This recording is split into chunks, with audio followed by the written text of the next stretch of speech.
Friends, guests, and adventurers of all ages, tonight's show is for the brave, the fearless, and the dangerously curious.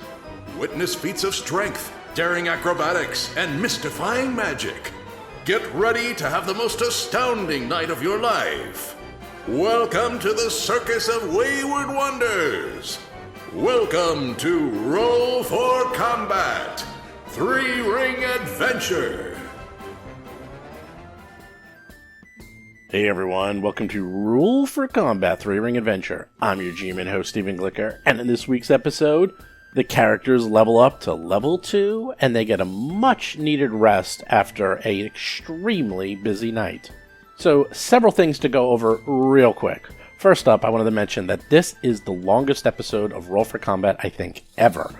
Well over 2 hours. One thing I did on the Roll for Combat Discord channel is that I had a vote. I asked everyone what they thought their favorite length of an episode would be, and it came to be around 45 minutes to 1 hour. So for that, I have kept most of the episodes for Dead Suns and Plaguestone to approximately 1 hour or so. However, the thing with Circus is that it's really, really long, and if I kept everything to 1 hour, it might take us 9 months just to get through book 1, and there's 6 books. So this might take forever. So I had 2 options. I can either, make it go on forever. I could release more episodes, like maybe 2 a week, which actually is pretty tough, or I could just make the episodes longer. So, I figured you guys could figure out how much you wanted to listen to. If the episode's 2 hours long and you only want to listen to a little bit now and a little bit later, you can do that on your own. I don't need to cut these up for you. And also, just the way that these are playing out, it's hard to kind of cut some of these episodes. For whatever reason, Plaguestone and Dead Suns, it was a lot easier to cut them in half. These have really been hard to cut up, so I have just kept in pretty much the whole rest and relaxation for this episode. Next up, we go into diseases quite a bit in this episode because everyone is suffering from multiple diseases. We got goblin pox, we got filth fever, we have cockatrice petrification, all this stuff. And one thing that's different about Pathfinder 2 versus Pathfinder 1 is that afflictions are horrible. They are really, really bad. And I talked to Paizo about this. I said, what is the deal with afflictions? Why are they so nasty? And they told me that one of the biggest complaints about Pathfinder 1st Edition is that afflictions were almost meaningless and that they had no weight to them. And they're not wrong. They actually were almost not even used because they were so blah. What they did is they used the same rule set in Pathfinder 2nd Edition playtest that they have in Starfinder. And Starfinder afflictions are nasty. They are horrible. In fact, if you listen to the Dead Suns podcast, I go into this in great detail about how unbelievably nasty they are and how easily they can kill you. Well, they used the same system, and they told me that during the playtest, they had almost no feedback on the disease system, so they kept it as is. So if you notice a similarity between the Pathfinder 2nd Edition system and the Starfinder system, which already was atrociously hard for PCs, well, congratulations. You cannot fool around. If you get poisoned or you get an affliction, it can mess you up. And not just mess you up for one encounter, it can mess you up for many sessions or even levels, because these things can take days upon days to get rid of. And as most of you know, you usually, adventure pretty quick. Unless you spend a week or 2 of downtime to get rid of these afflictions, you're going to have to deal with them. So we deal with that a lot in this episode. So if you wanted to know how they work, well, you're going to get a crash course. Another thing I wanted to talk about, I can't remember if I mentioned this or not because I've just been recording so much and playing so much. I'm sorry if I already said this because I've been just doing so much recording that I can't even remember what I'm recording anymore, and I'm too lazy to listen to shows from a few weeks ago. But this is also one episode where we finally get into Thunder's death a little bit more and sort of wrap that up. I'm actually kind of glad this didn't last the entire book 1. Plaguestone, not to ruin Plaguestone, but Plaguestone has sort of a murder mystery that runs through the entire adventure from level 1 to level 4. This one, it was literally the first chapter of book 1. It's said and done. We know exactly what happened, so we don't have to worry about that. But one thing I wanted to mention is, someone pointed this out, is that Dead Suns starts off with a dwarf dying. Plaguestone starts off with a dwarf dying, and now Three Ring Adventure starts off with a dwarf dying.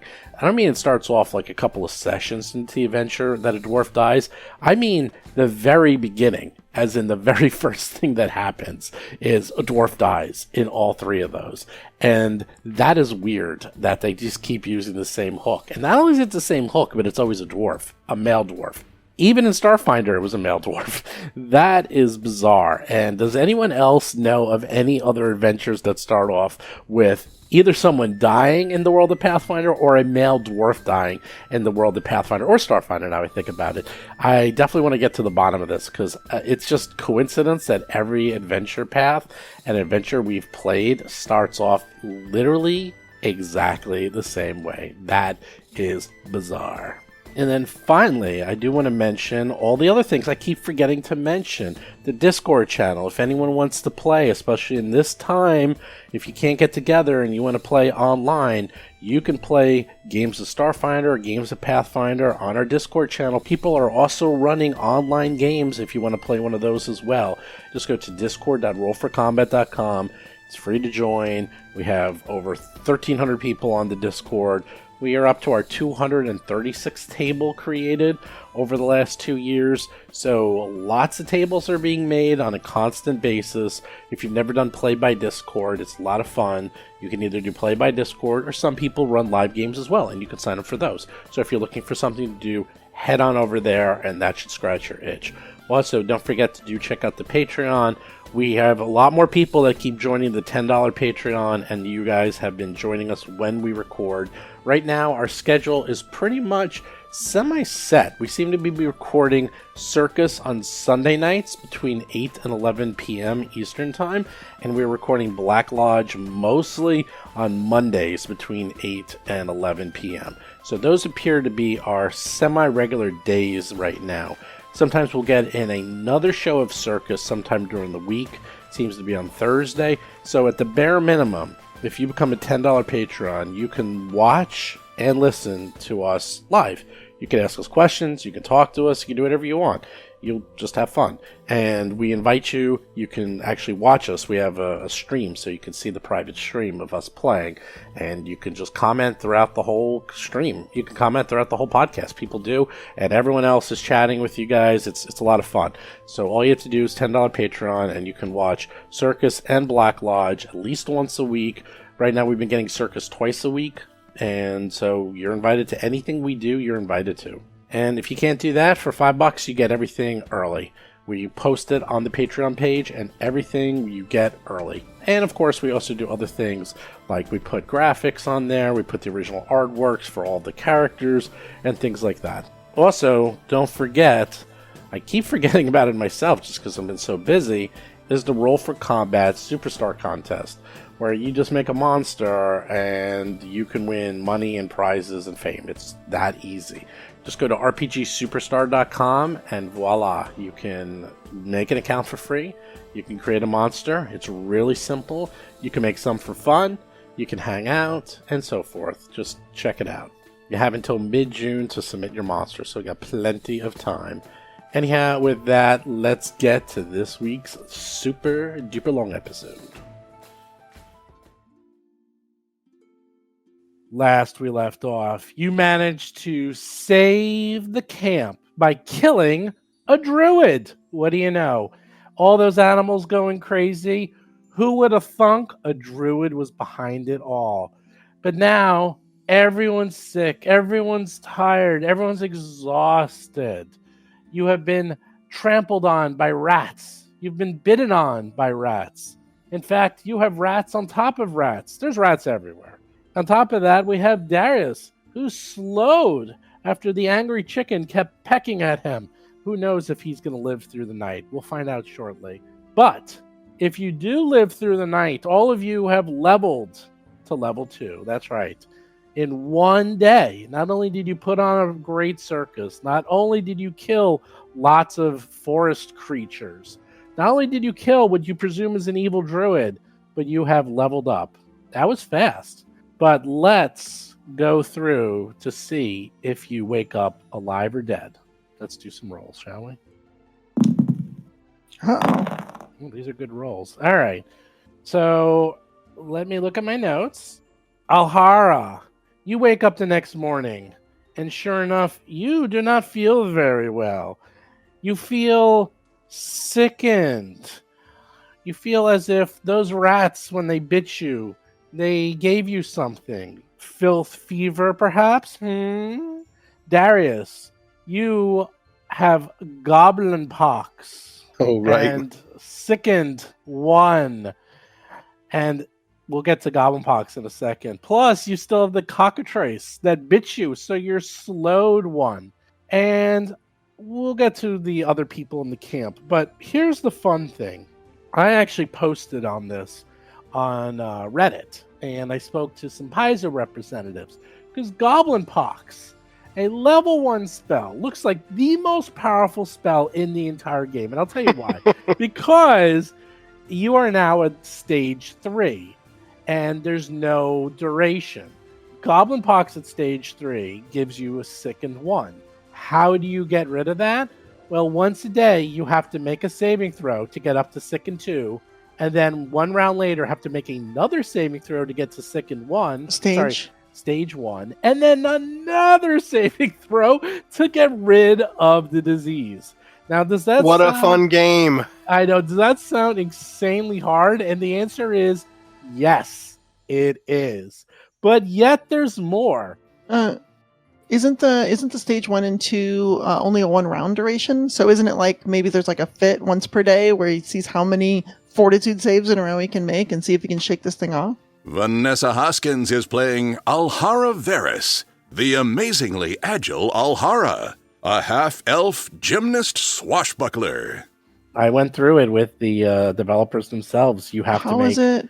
3 saves, or was it? Yeah, 3 saves in a row. And there's no full day of rest sort of bonus sort of thing? Rob Tremarco is playing Darius Varus, Darius's Daring Destructions, a half-elf monk of the mountain style. Oh, you can do a full day of rest, but it gives you like a +2 or +4. I gotta do it. Like that. It's still really useful. Yeah. There's a lot. It's good. really bad. I mean, the other thing you can do is also get remove disease, which costs money. It's bad. It's a really bad. And here's the best part: the DC is based on the spell that was cast on you, not of the disease. And the DC is based off a level 4 monster that cast it on you. So, good luck. All I'm gonna say is get used to being sickened 1. That's all I'm gonna say. Anyhow, with that, how are the rest of you feeling? How's everyone else? Hap and Atron, you're fine, by the way. Let me tell you.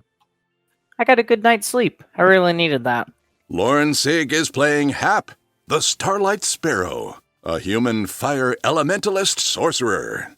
Ataran probably spent a little time going over their book and some notes on some of their alchemical ingredients before they went to bed. Rob Pontius is playing Otteron, Uncanny Otteron's Cauldron of Curious Concoctions, a human witch of curses. And then when they wake up, they're quick to get to work because they know they need to get ingredients together and components in order to start making up some anti-plague. Cool. One thing we do here, roll for combat, not so much within the game itself, so each PC knows what they did, because realistically, PCs can keep this information completely secret if they want. And if you really want, you still can. But I like to go around so at least the people listening to the podcast know how you leveled up your characters and what cool new abilities you have. What you wish to share is totally up to you. But let's go around. Let's do Darius, Alhara, Hap, Ataran in that order. You wake up, you're level 2, you feel stronger, faster, better. What new abilities and capabilities do you have now? Darius, you go first. All right. Yeah. So for level 2, I took the Stunning Fist class feat, which when I do my flurry of blows, as long as one of them hits, the target makes a DC 18 save, or you're stunned 1. You're stunned 3 on a critical failure, so which is good. That means you'll lose an action or lose all your actions, if depending on how well my enemy rolls. Also, I took the skill feat, the Godless Medicine. I think. Let me check what it says here. I think it's Godless Healing. Yeah, Godless So, Healing. Because Darius is not necessarily a believer or worshiper directly of any gods other than, oh, there's some out there that are handsome and strong like me. Okay, cool. But he's not he doesn't have a patron or anything. And he believes, in himself a lot. He gets to recover 5 additional hit points from treat wounds or battle medicine. And his immunity to battle medicine only lasts an hour, not a day. So anyone who wants to treat him can do so every hour. And he gets extra healing from it. So for the rest of this adventure path, I'm going to do everything in my power to make you worship a god. Any god, even for 1 minute, and that will be gone forever. I'm just telling you. Because that's how gods work. That is right. Yeah. You only get that healing because you're a godless heathen. No, I don't think that's how that works, but okay. It says there. He knows there's gods. You can't. He doesn't rely on them. You can't work. Yeah, that's right. You can't worship or request anything from a single god ever for the rest of your existence. That's good, because I have no ability to do so. I can't scream at the heavens and get something. You think that now. You might be speaking a different tune in a few more episodes.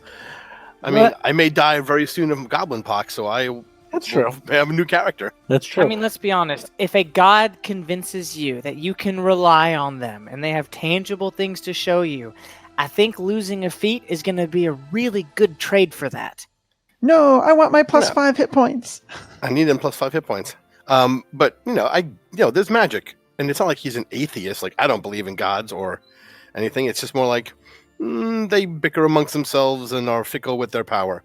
I'll stick to my 2 fists and some kicks. So one thing and about a little magic fang. So one thing about Stunning Fist that a lot of people miss is that it's an incapacitation effect, which is easy to miss, but I'm going to point it out that that means that if the creature is higher than your level, so any creature that's 3 or higher, when they make their save, they automatically get 1 success higher.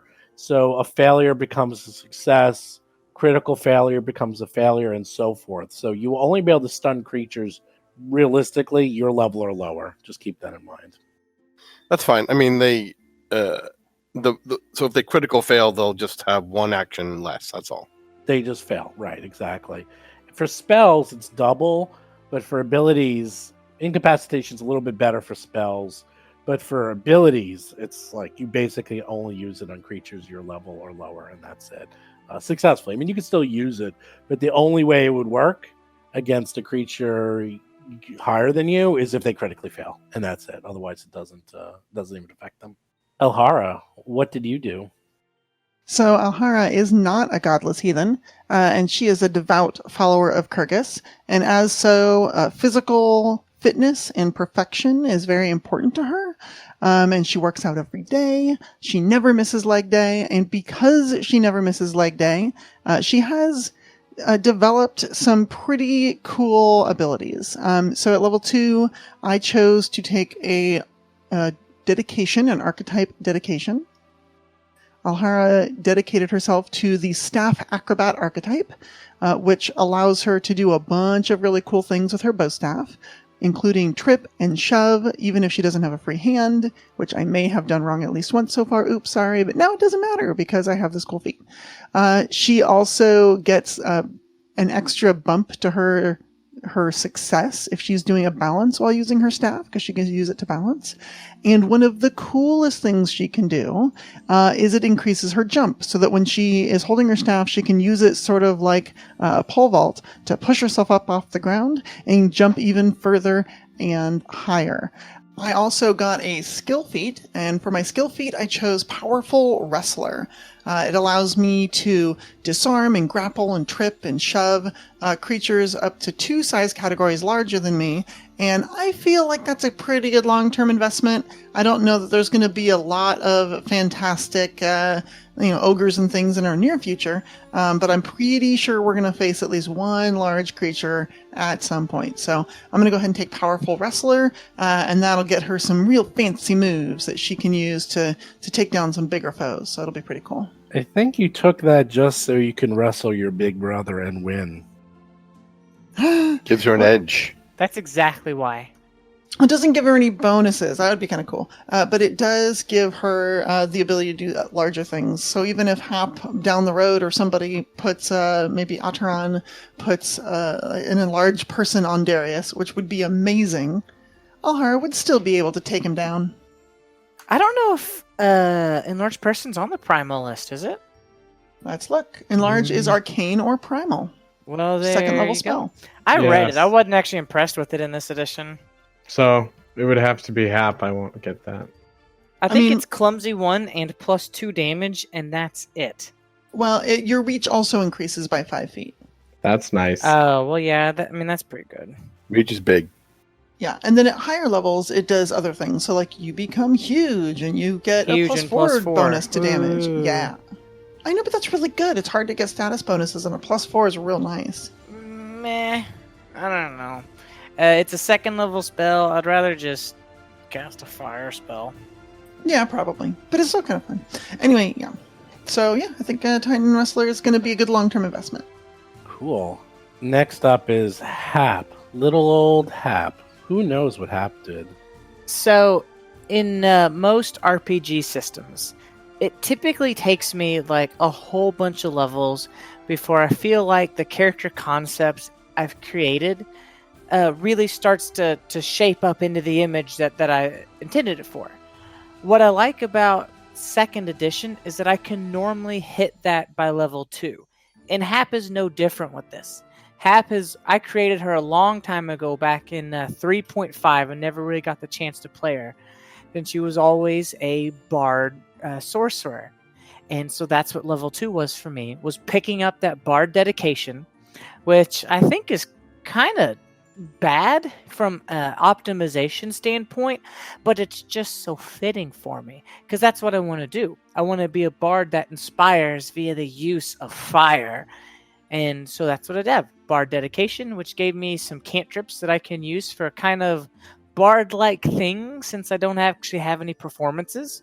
So one of my cantrips is Forbidding Ward, which I can use to protect people. One of my cantrips is Guidance, which is kind of like Inspire Courage, just once, and then you gotta wait a while, but it's still gonna work, and it's only like one action, so it fits well after Produce Flame or before it. And then the other thing she got, which is so good, is I was able to pick up Virtuosic Performer for the dance, because I really intend to do a lot of like kind of martial artsy kung fu dancing while I'm performing and throwing my fire around, and this just makes me that much better at it. Last thing I got that's really cool is I was finally able to fit Magic Fang into my spell repertoire, and I am so excited to slap Magic Fang on old Darius and watch his hands at work. I will teach you those martial art dances, and I will gladly accept the magic fangs. You also need to teach me the medicine skill, because I became trained in the medicine skill at this level so that I can start helping my dad recover from the rat diseases.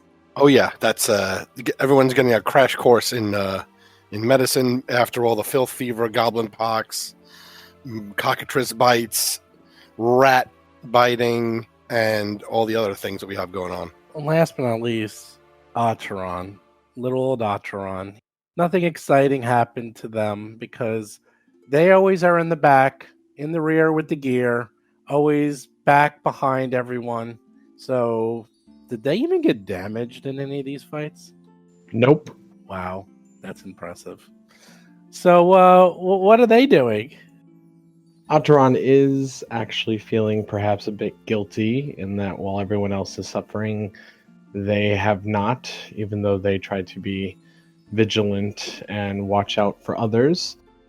They're taking their interests in alchemy and herbalism to new heights, now being trained in nature and picking up the natural medicine skill feat, which will allow them to use nature to make treating wounds checks. And if they happen to be in the wilderness, the GM might allow a +2 according to the feat. They also learned a bit more from their familiar Chilagosh to cast the Grim Tendrils and the liberating command spells. Liberating command is actually from Gods and Magic and will allow quick help to free somebody from a grapple or a trap. They don't quite realize it at the moment, but they've also picked up the Sorcerer Dedication feat. Some divine ability is awakening in their blood, which will allow them also to cast Forbidding Ward as they seek to protect people, but also to stabilize, saving friends and perhaps even strangers from death's door.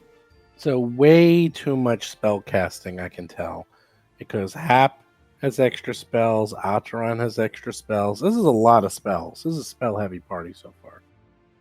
If it makes you feel better, I'm not going to pick up any of the Bard spell casting feats, so I'm not going to gain those extra several spells per day. I'm just going to wait until I can get Inspire Courage, and then I'm probably going to be done with Bard. Goody. My choices will depend on how the story goes. That's the right answer. Hmm. All right, so everyone wakes up, and Darius still feels like garbage. Elhara doesn't feel so great after getting bit by them rats. And you also go through the camp, and it turns out that the professor is also racked with filth fever. Elysia herself, that's right, second in command, she's racked with filth fever. And Lisa Flamboni from the Flamboni Sisters, she also has filth fever. Everyone else successfully made their saves, which was a lot of people, by the way. I was kind of stunned how many of them made their saves. The DC for filth fever is pretty low. It's not that hard to fight off. Unlike, say, goblin pox or cockatrice bites. Those are terrible. You do not want those even a level 2. I'm telling you right now. Thank God none of you have that. So that's what I'm saying. Oh boy. So everyone wakes up. It's a lazy day because everyone was up so late last night. Although some people do have to still get up early, have to take care of the animals. But there were a couple That's people. me. That's you. That's Hap, who helps take care of the animals every day. But then she wakes up and she sees her beloved professor just sick with fever in the bed. And he's like, "Oh, Hap. Oh, I don't feel so good today. Oh, too much excitement from last night. These rats, they got me. I tell you, this filth fever, I've had it before. It usually goes away after a few days, I hope. Although, rare, I have had a friend or two die from it. If something happens to me, Hap, just look to your big brother and sister." Dad, shh, nothing's going to happen to you. Here, let me get that washcloth off your head. It's starting to dry out. I'm going to go rewrite it in the river. I'll be right back, okay? Do you need anything while I'm out? Do you need some breakfast? Sure. I'm in the mood for turnips today. Do we have any of those? I'll see what's going on. I know the dwarf throwers are already cooking something. It smells pretty good. So I'll see if I can make a plate for you. And I'll be right back. Oh, okay. So the rest of the camp, by the way, some people are up and about.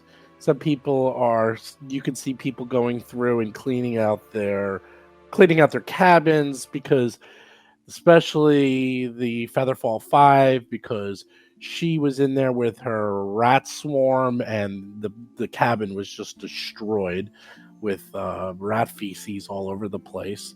The camp definitely needs like a day or two of cleaning, but that's okay. These circus folk are hardy folk, so they'll be able to bounce back. That's not a problem. Well, before I head back to tend to the professor, I'd like to stop and check in on Darius. Hey, buddy, how you doing in there? I've felt better. Does anyone need any help? Did anyone put a washcloth on Darius's head? Yes, I have a washcloth.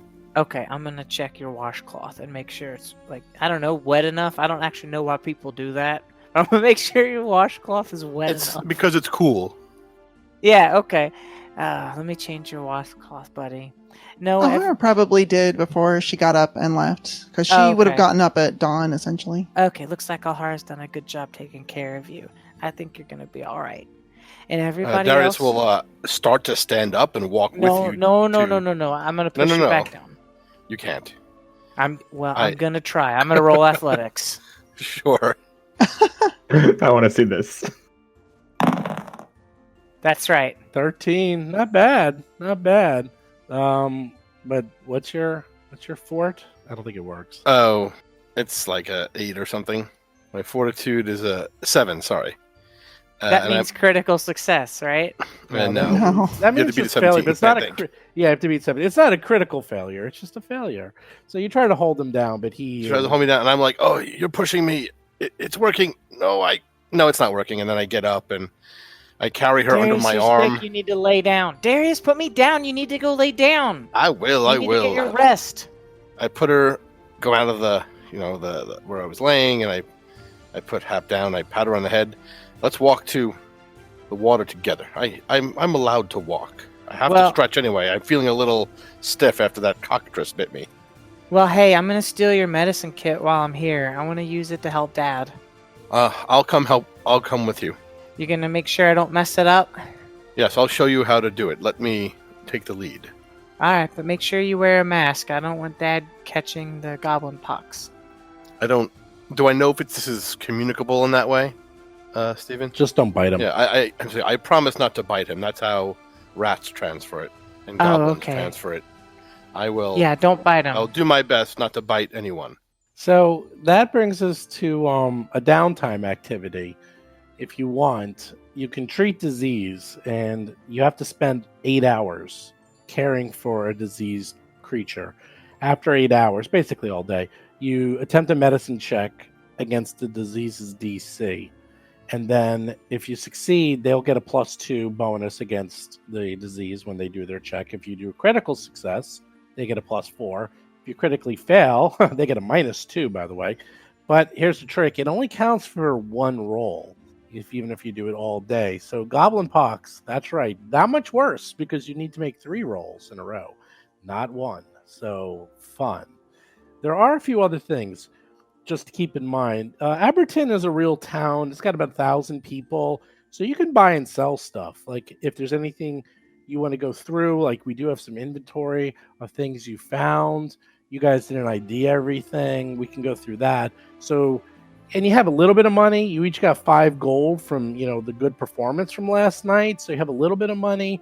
And I know Ateron is going to be trying to make some potions, but that's going to take him 4 days at the minimum. So you have options here just before we get too much. Let me ask you this question, because I don't think we've ever actually discussed it. How far is the walk to Aberton from our camp? I will show you. How about this? Ooh. I love it. Our listening audience will be thrilled. So I am showing the map of Aberton, and each one of those squares is 100 feet. And you can see that your circus is in the upper right-hand corner. So let's take out the little handy ruler. So the center of town is only about 1,000 feet away. So not too far away. You could see the main portion of town. So you're about what, a quarter of a mile? Yeah, this Not is too good. far. It's pretty close. I didn't know if we were like miles away, but no, we're basically in town. Yeah, you're on the edge of town, and as you can see, what's separating you, there's like a woods, and you're next to the woods and the river. And to the west, there's some farms and houses, and there's sort of a ridge. And as I said, Aberton has about 1,000 people total, so good sized town. There's a little road, it looks like, just to the north or northwest of the main tent. So we could probably walk there and then just take the road into town. Yeah. I mean, you put your circus in a ideal spot because you need, you wanted it to be out of the way, yet easy for people from town to come and visit and actually attend the circus. In addition, don't forget, another downtime activity is promoting the circus. So you currently have, I think, no anticipation if you're going to put on another show. That's up to you. Right now, you can only put on one show every week. Well, that's actually not true. Let me back up. So the way it works is that you have anticipation, and anticipation only lasts for 1 week. So you have 6 days leading up to a show to build anticipation. You don't have to put on a show once a week, but if you generate anticipation, you only have a week before that anticipation fades, and then people aren't excited for the show. So in theory, you can do it no quicker than once a week, but if you want to do it 2 weeks later, 3 weeks later, you can. It's totally up to you.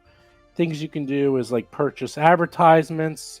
Doing that automatically generates anticipation.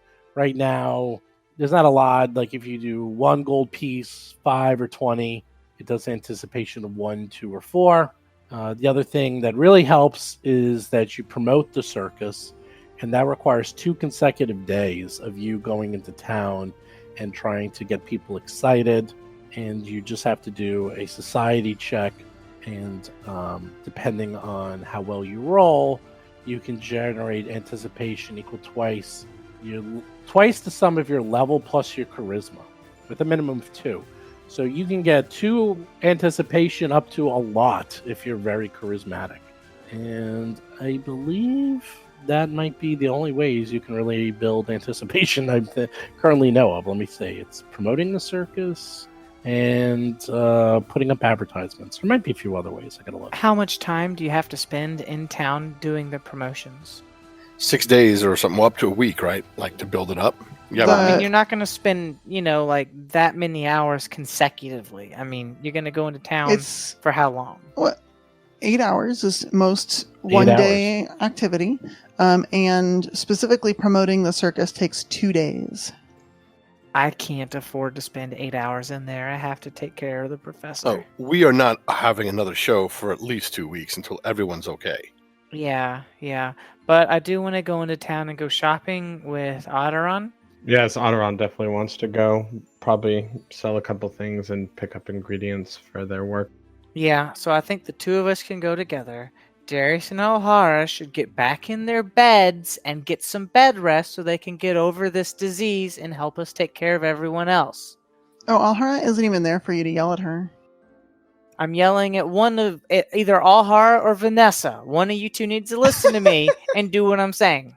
Well, really, Alhara needs to hear this, but she's not in her wagon, so who knows? Why don't you convey the message for me, Vanessa? How about that? Well, does Hap go looking for her? I just have to assume that she is doing something very important. I have too many matters. It is important. I have too many matters to attend to that I can't micromanage all y'all's bed rest. It's so important. Yeah, I'm sure you're going out for a secret date with Otteron. I see the way you eye them. Mm-hmm. All right, so me and Otteron are going to go out. What's everybody else going to do? Otteron would be preparing things in the morning and looking over their ingredient lists and what they need, as well as what we might want to bring to sell, and would come by the wagon that Darius and Alhara use. So perhaps you might see us. You might see us stepping out of it. That's probably when you're coming out. So Otteron would slowly side up and then walk just a couple steps behind you.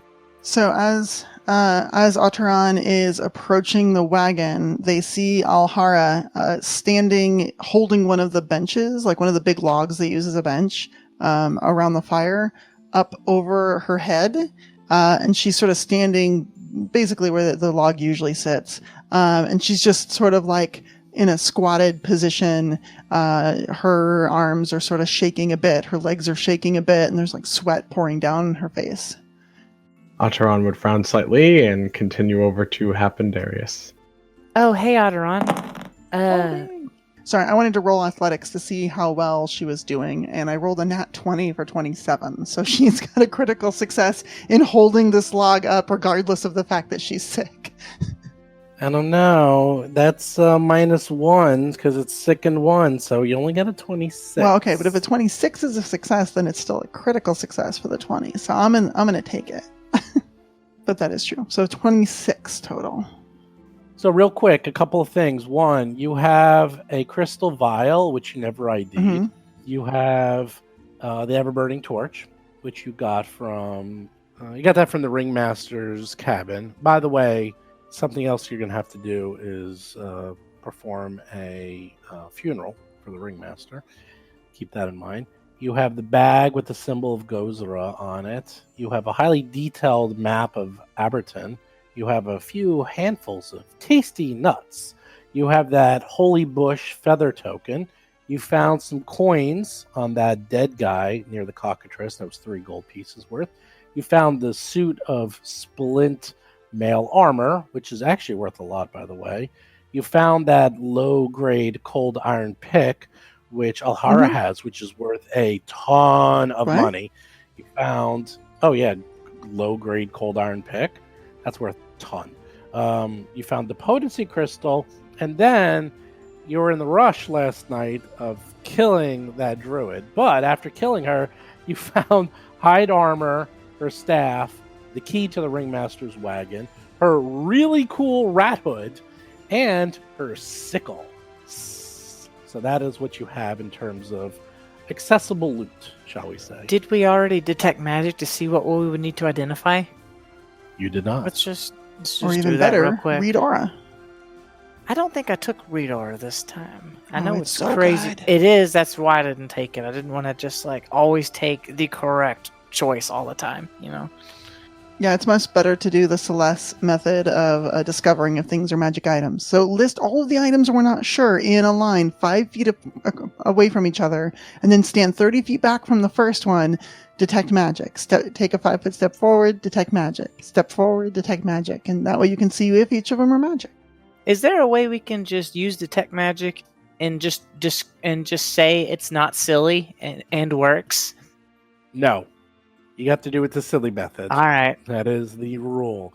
So Hap is being silly, and Hap figures out that, that crystal vial is magical, and the sickle is magical. Ooh. So I think it would be prudent to identify these before we head into town. But I'm not interested in doing that. I'm in a little bit of a hurry, and I'm ready to leave. And if I had a watch on, I'd be clicking it with my index finger. So you want to go into town immediately? Yeah, I need to pick up a few things. I need to get back really quick so I can take care of Dad. That is fine. I plan to look over the items myself this evening. Yeah, and then we can totally come back tomorrow. I'm just really worried. And look, let me go tell Dad where we're going. And I'm gonna run into the cart real quick. Hey, hey, Dad, I'm gonna.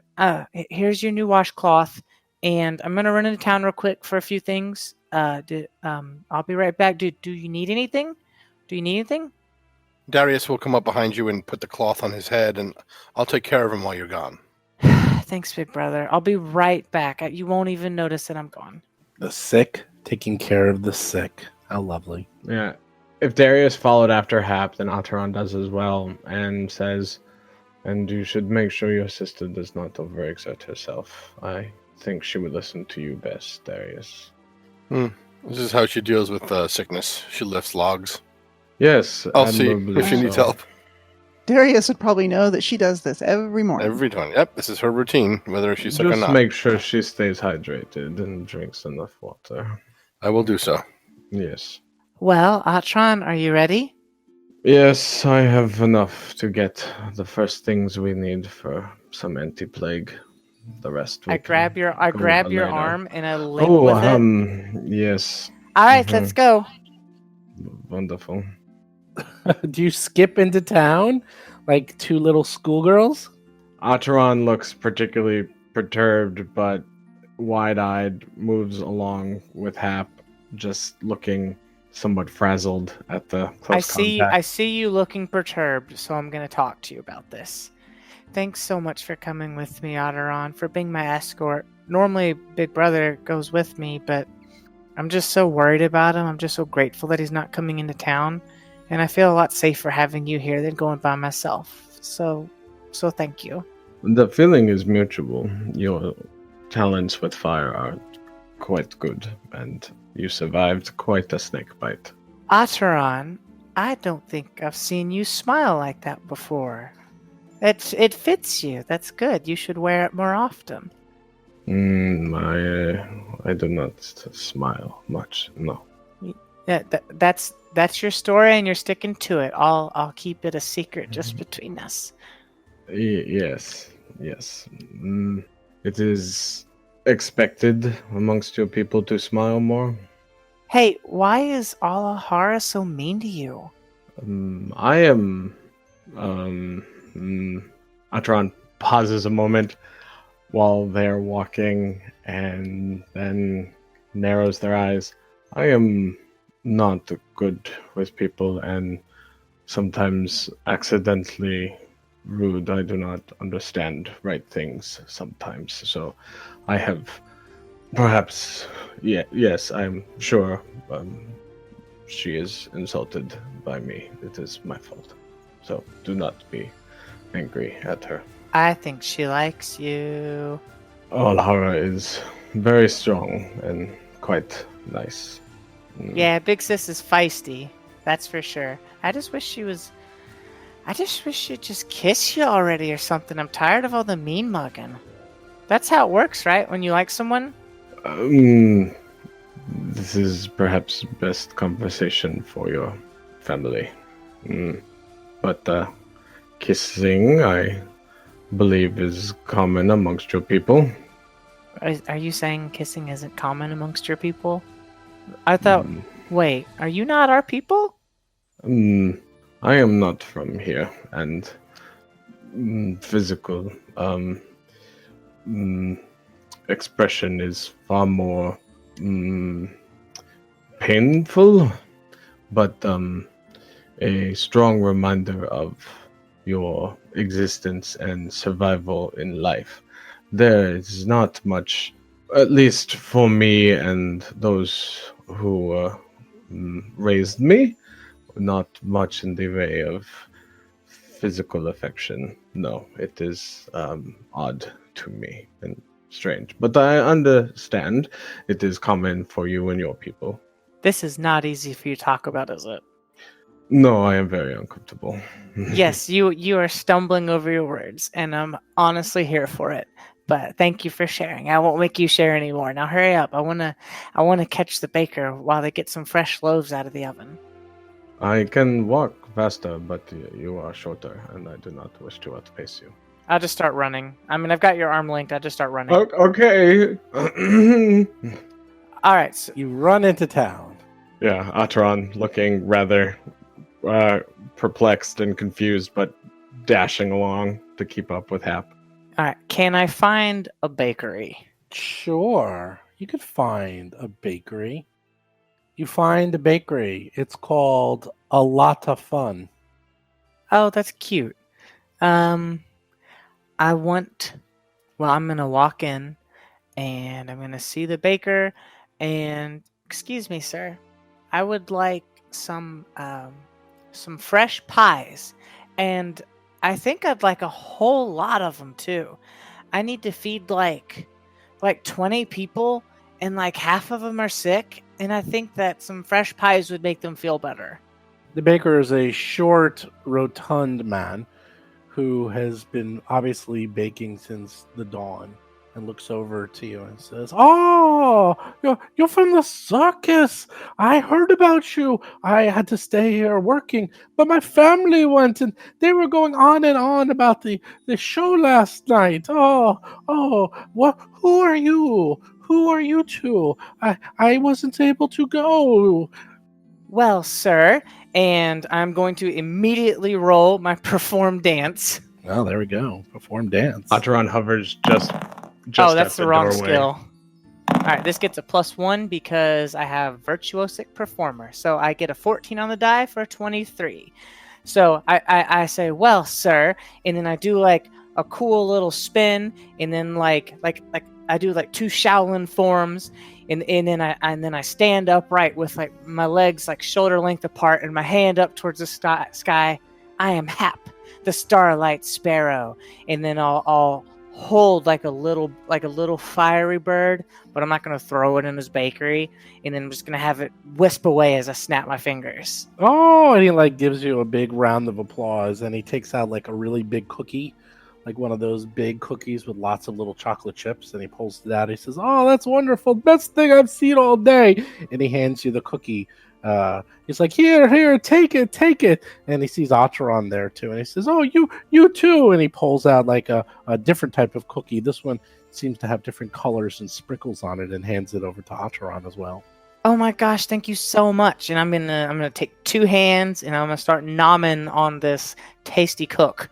Otteron actually smiles faintly as their eyes go a little wide.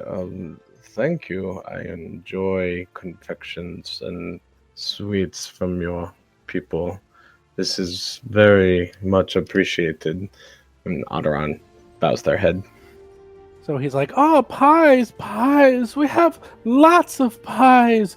That's one of our specialties is our pies. In fact, we make them all night, and then usually within a few hours, they're all gone. In fact, because our pies are so popular, I only have them 3 days a week. And your luck, one of the days is today.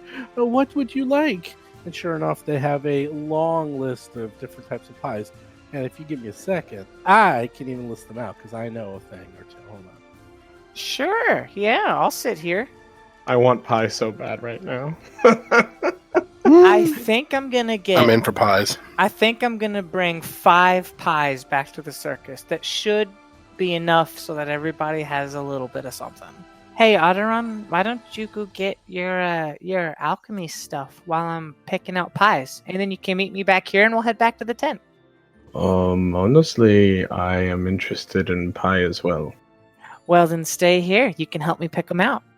I enjoy sweets. It is not common where I grew up. The baker comes out and says, Here, and he shows you, here are top crust pies, apple, blueberry, cherry, peach and berries, raspberry, apricot and peach, strawberry and rhubarb. Plus we have our very famous cream pies, banana, chocolate, coconut, lime, and our crumble pies, apple, blueberry, cherry, our lemon meringue and key lime meringue pies. And for you, special today, I have pecan pie as well. Ooh, okay. So, hey, let's do this. Otteron, I'm gonna pick out 2 pies, and then why don't you pick out 2 pies? And good baker, we'll take our 5th pie. Will be whichever one you want us to take with us. Perhaps the pecan, since this is special today. I was thinking about that too. That pecan sounds. I'm gonna pick the top crust and the pecan. What are you gonna pick? Strawberry and rhubarb and chocolate. Yes. You mentioned it? No, you only get to pick out 2. No, strawberry and rhubarb is 1 pie. Oh, that's 1 pie. Oh, okay. All right. Otteron grins. And then chocolate, okay. And good sir, which pie is your favorite? He looks around. He goes, Well, if you must know, my favorite is probably the chocolate, but you've already taken one. So I got a special pie. And he goes out into the back and he pulls something out. He says, this I usually don't always give out, but it's a mince pie. I only usually make this for special occasions, and it's not truly something I sell all the time, but you seem to be so into the pies and the sweets. So a mince pie I think you'll rather enjoy. Oh, thank you so much. I'm so excited to take this back to the family and just watch everybody's faces light up as they taste these delicious pies. Excellent. So with that, and then he pulls out and he drops a couple of extra like cookies and some like sweets into a bag and hands it over to Otteron and Hap just as a little bit of a side for fun and extra. You're too kind. Thank you so much. Otteron, say thank you. Yes, thank you very much. How much do we owe you, kind baker? Are you looking up pies in the core rulebook? I'm actually looking up goods and services. Otteron's like, oh gosh, do we need to go sell some stuff so we can actually pay for this? No, they're not that expensive. No, it's never that expensive. But I actually don't know I'm a little out of They're pies, not cars. I know. Well, I used to know this for Pathfinder first, but for second, I don't know what, like, because the money system's so different now, so it's like a little off for me. It's probably a couple of copper per pie. Yeah, it's something like Two that. copper. Oh, it's table 16-14. I don't know, these are pretty good damn pies. I'm going to tell you that right now. Mm-hmm. You know what? Bottle of wine's 1 silver. I'm going to say these are... He's like, well, you know... we only have these pies 3 days a week because they're so popular. So it's and he almost looks embarrassed. He goes, it's 5 silver, 1 silver per pie. Would it be all right if I gave you 8 silver? 8 silver? But I have to give you 3 more pies. Oh, no, this is enough. I just really, I like what you're doing here. I just want to let you know that I appreciate you. And actions are better than words, so I would like to give you 8 silver, sir. Oh, okay. And he takes the 8 silver, and then he quickly, like, stuffs a whole bunch more cookies and brownies and, like, other little, like, you know, stuff into a bag and hands it over to Otteron. And I think Otteron, I'm gonna say Otteron has a big old smile on his face, and he doesn't even realize, they don't even realize that they're smiling that much because the smell is infectious and something is coming over them. You're totally right. This is one of Otteron's secret likes, so... I wasn't expecting quite this kind happy. of character development for Otteron. I know, wow! But yeah, Otteron would be smiling quite happily. And even Chilagosh, the Dark Raven on their shoulder, seems to be like leaning in towards the bag, and Otteron kind of like waves a finger at them as if they're going to try to dive into the bag and eat the pies on everyone. Hap's just gonna turn around and see Otteron and your bird looking into the bag, and she's just gonna smile warmly and knowingly because it's nice to see you happy. So you have pies, you have buckets of treats and cookies and brownies and rugula and Hoventashen and God knows what other cool, fun confectionaries in here.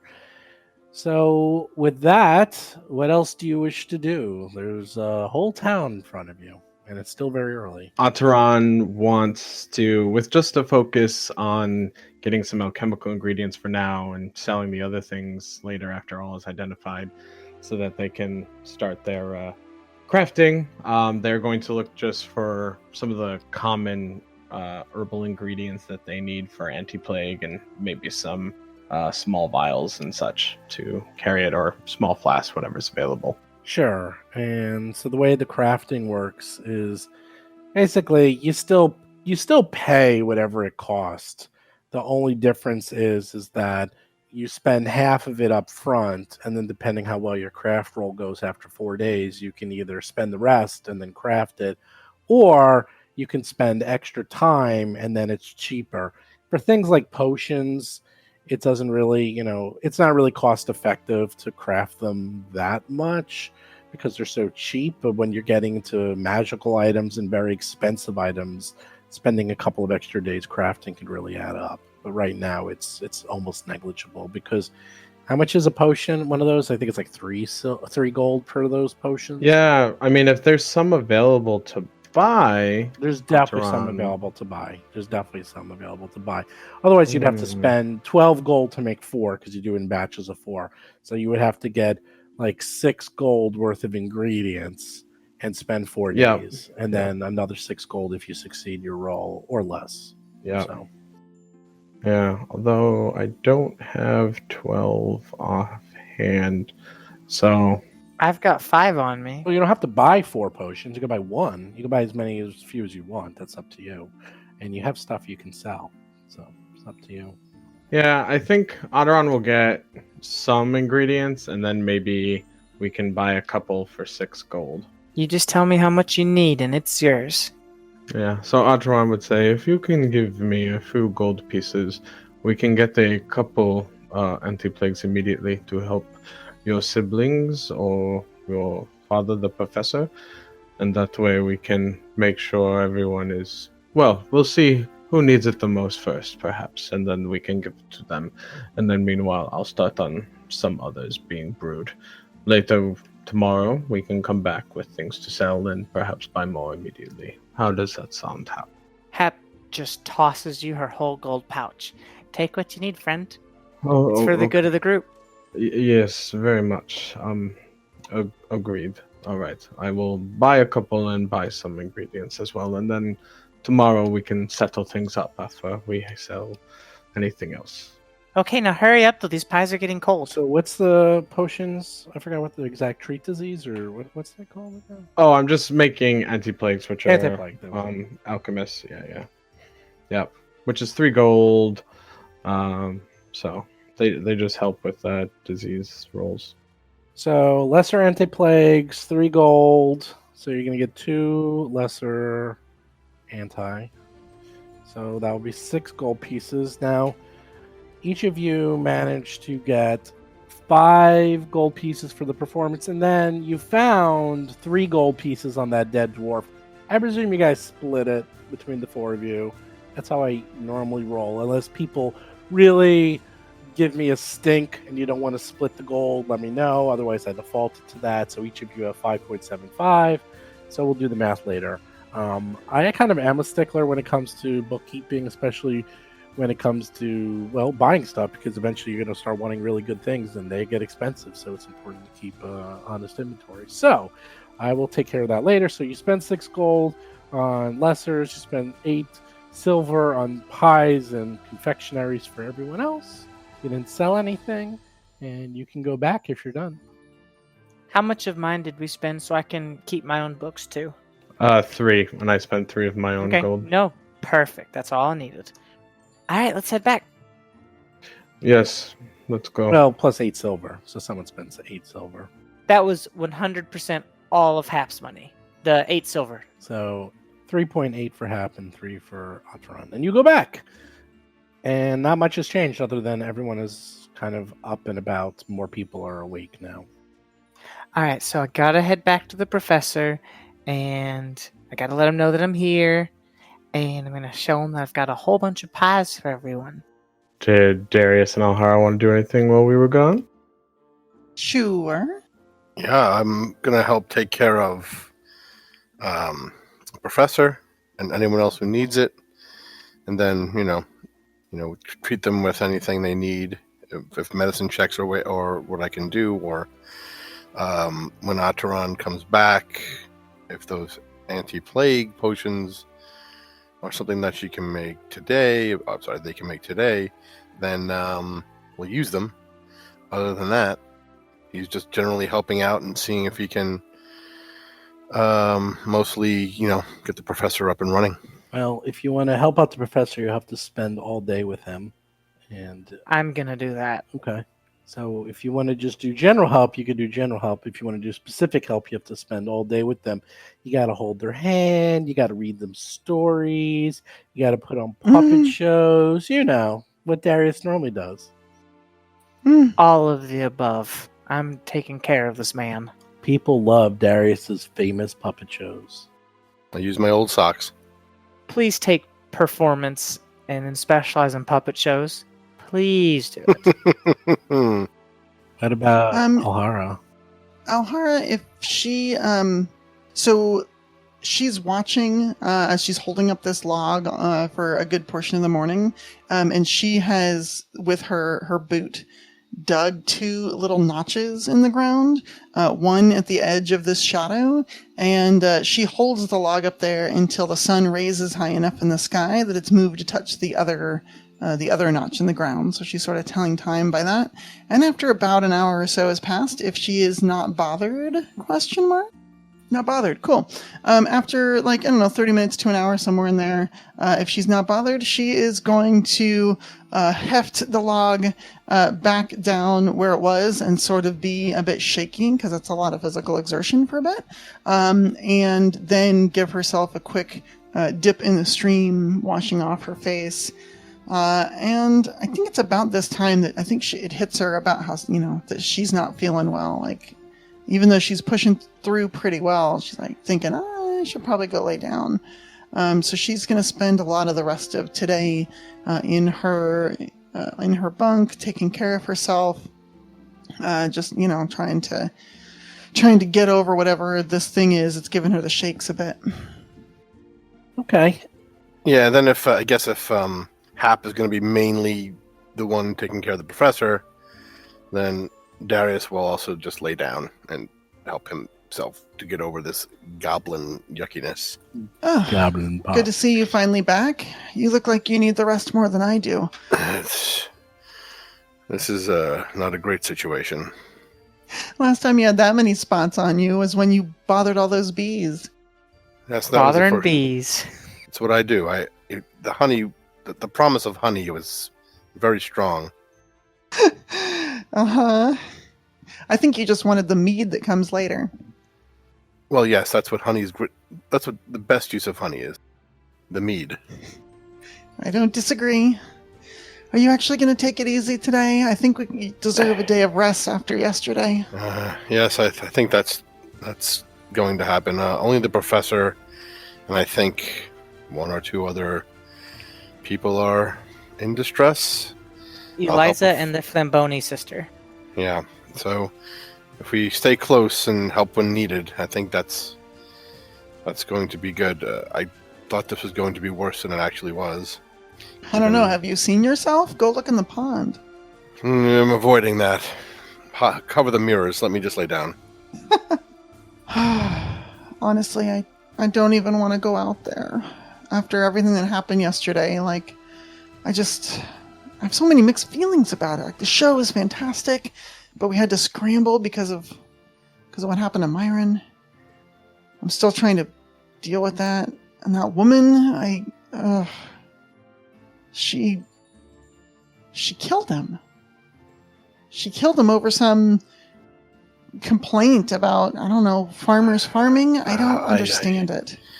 She was unhinged. I don't believe, unless she's saw some direct slight from simple farmers. I think she was purely upset about something only her in her mind was an affront. I guess. You don't plan this much and gather and twist creatures to your whim because people are farming. She was ranting about some corruption. I don't know. She was not well. I mean, I'm no farmer, but it looks fine to me. The grass is still green, ain't it? The trees are still have leaves on them. Yes, I mean, maybe if there's a bad crop, bad crops are bad crops. I understand. I don't believe a rat druid should be murdering farmers for having a bad crop. I know. What was with that cloak? It didn't say druid enough, just being unwashed and followed around by animals. She's going to wear this giant oversized rat hood. I think I'm going to use that hood in the act. You should. Oh my gosh, that thing is ridiculous. But seriously, what are we going to do? Everyone was looking at us last night like we knew what we were doing. I mean, I know we grew up in the circus, but like we know how to manage one of these things. Most of what we were doing was just guessing. I feel like we just got lucky. Well, it's a little bit of both, I think. We made the right guesses, but also we've been doing this long enough that we can put the right things first. Well, you know far more about how to run a circus than I do. I was always, trying to challenge myself personally, and you're the one who made friends with everyone, figuring out how everything works.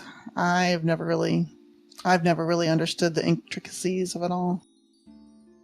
I feel that if you're well liked and everyone is agreeable, things go more smoothly, whether or not you know what you're doing. Do you really think we have to wait 2 whole weeks before we can perform again? We were just getting our chance to be on our own, and then all this happened. Well, I mean, I'd rather perform with everyone well and not make guesses. If we take 2 weeks, we take 2 weeks. If it takes less, excellent. Not all of us are still sick and wounded. There's plenty of acts to go around. We have more acts than we can put on in one night anyway, so we might as well make use of who we have. I mean, the Dwarf Throwing Brothers, they didn't even get a chance to go last time. Well, that's a good point. We'll see how everyone is faring after a few days. Yeah, I suppose. I was thinking, you have a pretty big boisterous voice. You could be the ringmaster if you wanted. I'm not saying I don't want to do my show with you anymore. I have a great time. If you wanted. We can mix it up. I have no problem. Whatever the situation demands. Well, I'd probably have to work out a new act anyway. Well, definitely. We should definitely also have our own solo acts. Just to mix things up a bit. Yeah. I don't know. It's just so much changing all at once, and I miss Dad. Yes, so do I. I kind of hoped he would have been there to see us, but I'm sure good old slave mistress is keeping him working. I hope what we've done hasn't put him in any trouble or danger. Yeah, I worry about that. I still don't know why he didn't come with us. I don't know. It's strange. It's as if he wanted to stay for reasons other than just working at that circus. I don't know. It's mysterious sometimes. Yeah, I suppose. You know, it's weird. It's like he just didn't want to leave Escadar for some reason. He was just insisting on staying in the city, and it's not safe out in the world, and I don't know. He just seemed paranoid. It's kind of odd, don't you think? Yes, that's odd is the word. Maybe we can, I don't know, visit him one day when we know when he's close with his circus, we're moving with ours. I don't know. Yeah, I guess. And he has his reasons to do what he wants, and he's letting us explore on our own. That is certainly admirable, letting us find our own way. I'm hoping I'll feel better tomorrow. Go in town, promote the show if we're going to have one this week. I guess we'll know better tomorrow whether or not we'll have enough people ready to do it. And, I don't know, maybe I'll see about sending him a letter. If there's anything you want to tell him, go ahead and just write it down, seal it. I'll send it along with mine. Yes, we'll try and send him a message. It was such a great show, though. Honestly, I don't think we could have done a better job. I don't think the ringmaster could have done a better job than we did. I was impressed with everyone. Everyone except Axel. Gosh, that guy. Well, honestly, it was better it happened right at the beginning. But also his birds were sick. That's true. I guess I shouldn't blame too much on him. He just rubs me the wrong way. I don't know. Well, I suppose maybe we can do it again. Although there was some magic in the air, that's for sure. Oh, and did you see the Featherfall 5? No net. It was amazing. Net. I think that was a turning point. That was the point we said, yes, our circus is I felt really a little good. guilty, though. I know that they were pretty upset at Mistress Dusklight for making him do the same thing, and I didn't remember that until after they were up there. But, oh, gosh, it's just the danger, the thrill. Like, I want to do that. It seems... It was great. Just the challenge of it. And hopefully next time there won't be any more insane druids. So I'm assuming that the second show will be much more easy to get done. Oh, by the way, not to bring the room down, what do we do with our beloved ringmaster? Do we know what faith he was? If he can, I don't know if we know anyone who can. What should we do for a ceremony or something? I don't know. The professor knew him best. I'm sure he'll have a good idea of what to do with him, because I sure don't know. We'll ask him when he's maybe in the morning when he's a little better. Yeah, we should probably do something with him soon, though. He's going to start smelling pretty bad. We'll ask Atron what the best thing to do is with a corpse.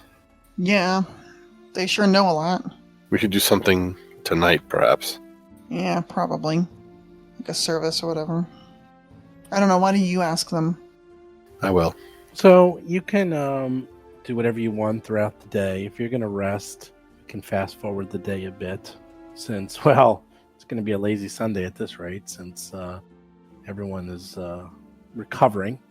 When Otteron and Hap get back, Otteron would produce the 2 pre-purchased anti-plagues and suggest perhaps the professor, but otherwise either Darius and Alhara should have it in order to ensure our most capable people are well in case we come upon a bad situation.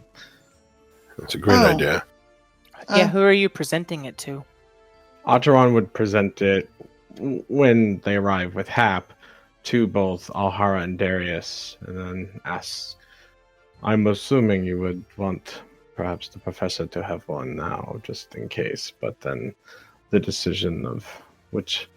And Otteron would look a little conflicted, looking between both Darius and Alhara. I'm not sure which of you is perhaps feeling worse at the moment.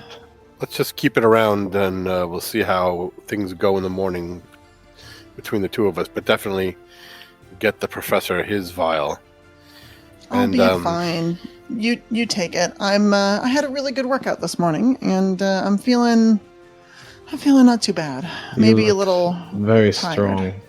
Yeah, you're looking not too bad either. Wink. You have to say wink because it's a podcast. No one can see me doing Oh, that. thanks. Yeah, no, that's important. Yeah, you have to say we. Hap, if you want to bring this to your father. Okay. After that, do you want to help me hand out some of these delicious pies? Alhara, Darius, did you see what we brought? Do you Oh smell my God. what we brought? I will let you do Pies. that. I should get to work. But thank you. No, I'm gonna need your help. I need people who aren't sick helping me distribute this. It's a big camp. Look. There are many others who are not sick. We'll have it for I'm dinner, sure they would you know, help as a you. treat. All right. I just wanted y'all to have something nice while it was warm, but fine. I should get to work, but Atron, before you go, yes. let's discuss the matter of the ringmaster. What type of service should we give Thunder? I suppose that depends on his religious beliefs. If we are aware of them, I do not know. I do not know. Perhaps a generic ceremony, or at least, do you have any advice on how to care for the body until we Hey, do something with it? I'll just go ask Dad real quick, and then Hap immediately runs off. You meet Dad, and he tells you that that Thunder followed Phrasma. Okay, thanks, Dad. I'll be right back, though. I gotta tell everybody else. And then I'll run back and just jump in the room. Guys, okay, so I asked Dad, and he said that Thunder was a Pharasmarite. And what does that tell us? Can I make a religion roll? Sure. I'm not usually supposed to make Ooh. it, but that's okay. I just realized. But that's Oh, all I'm right. sorry. You rolled That's all right. You rolled terrible. I rolled an 11. Yes, You don't I know- did. Yeah. Hey, you I don't- just learned a lot about religion. Yeah. You don't know much about her. She presides over birth and death and fate and prophecy. And you know that she has a throne in the boneyard and she judges all the souls. But, other than that, you don't know a ton about her, like what her weapon is, her domains. She's extremely popular. I mean, it's one of the... Will we at least know what does a Pharasmite want done? Do they get buried? Do they get burned? Is there some other thing, Is there a temple in town? I mean, or like a small little cleric shack or something? A shack. A cleric shack, like Yeah, Love it- Shack. I was about to Yeah, say a yeah, love Like a shack. shrine? It's just, that's a different priest. Hello. But I mean, The prayer shack is a little old place where you can light some candles. yep. Prayer shack, baby, prayer shack. Prayer shack, baby. Sign says, "Stay away, demons." Well, more like stay away undead. Stay undead. Oh, Yeah. whatever. Yeah, I mean, Phrasma hates undead, so taking measures that help prevent undead, like blessed areas, carefully guarded graveyards, but Fire. I don't think funeral pyres would be anything she'd oppose because that helps prevent the body ever being raised. Yeah, I think that's probably what she would go for if I had to guess. Phrasma, as you all know, hates undead. And in fact, once you even get judged by her, you can't even be raised or resurrected because, like, you. Short of a miracle or wish. Yeah, that's right. There's a PFS scenario where you go to a Pharasman funeral. Really? Mm-hmm. Which one is that? I can't remember the name, but I'm looking for it. I want to say it's year 7? I'm in the process of kind of writing this funeral in my head, and it's looking like, so here's what I've got, and then I'll put all this together, and then Vanessa will find the right thing and we'll throw it all away. What if we had like a ceremonial ledger which we could use to write his deeds on, and and like everybody could come and write a memory of Thunder on the ledger, and then we could burn it with the body? What about that? Isn't that pretty good? That's very good. Also, I think someone should take one of his more famous circus speeches, like, to rile the crowd up and give him a send-off the way he would send off the circus, at the end. Thank you, That's good. That's something good. like that. Myron Thunderstencil takes his final bow. All right, I'm having trouble finding it. That's okay. That you rack your brain, Atron, and you think you figured out that because Phrasma hated undead, that she would want everything possible to have the bodies either sanctified or buried on holy ground or burned, anything to make sure that they never come back as undead. Okay, so Atron would say, from what I have learned from your people and traveling here, Pharasma is a fierce enemy of undeath. So anything we can do that honors the body yet shows its sanctification in a tomb or burial or cremation would be best. Oh, can we have this conversation in front of the professor, by the way? I feel like his opinion is more important than any of ours. Sure. Yeah, that's fine. Sure. So the professor says, I'm sure Myron would have enjoyed that. In fact, why don't we put those pies to use and the chocolates and the cookies and have a feast tonight and roast them in a pyre. I know it sounds a little ghoulish, but I know Myron well, and he would have enjoyed going out with a party. Well, then that's what we have to do, right? And a party it shall be. I'll Maybe we get can all some beer. maybe we can all give him one last gift for all the things he's given us, and send it off with him in the funeral pyre. I'd like that. Okay, so you can all gather that up. And although, the professor and some of the other members have been resting and recovering their wounds, they are circus folk, and they are used to working through diseases and broken legs and arms and so forth. So it should be okay for them to, spend the day resting, have dinner, and not necessarily party hard, but at least take part of the party a little bit. So we can do this all together. We will have the combination of funeral party,